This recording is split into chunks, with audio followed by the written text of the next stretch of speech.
Now I'm going to show you how to do the herringbone stitch in knitting. This is one of knitting's most complicated fabrics to make, but it is one of the most rewarding also. As you can see, it looks almost intricately woven. It's a very, very thick and squishy fabric.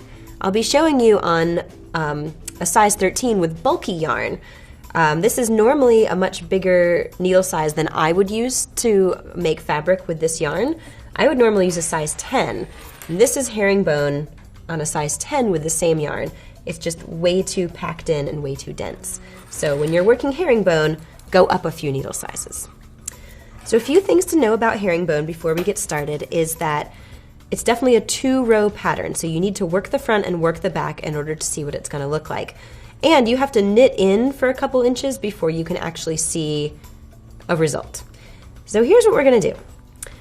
To begin, you have to slip 2 stitches as if to knit.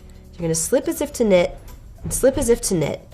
Then you're going to insert the tip of your left hand needle into the front of both stitches. And watch carefully first. You're going to wrap the yarn around and bring up a loop, and then you're only going to drop off that first stitch. Leave the second one there. Then you're going to slip as if to purl and slip as if to knit, and then do the same thing. Insert the tip of the left needle into the front of both stitches and pull up a new loop. From then on out, it's exactly the same thing. Drop one off, slip as if to knit, slip as if to purl, knit into the front of both stitches, and only drop off the first loop. So don't forget that when you start a row, you have to slip as if to knit, slip as if to knit.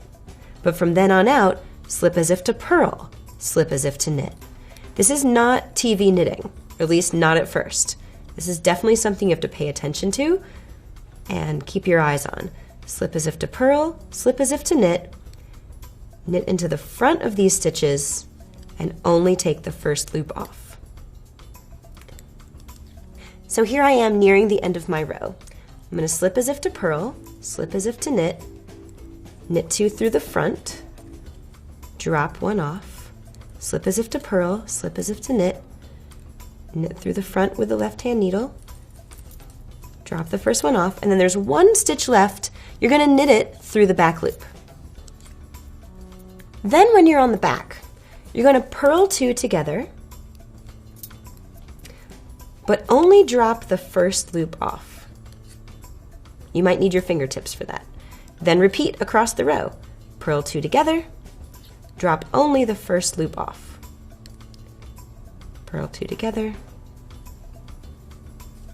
drop only the first loop off.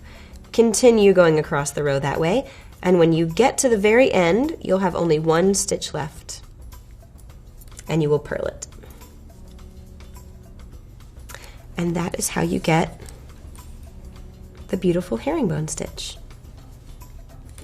Good luck, and pay attention to it at first.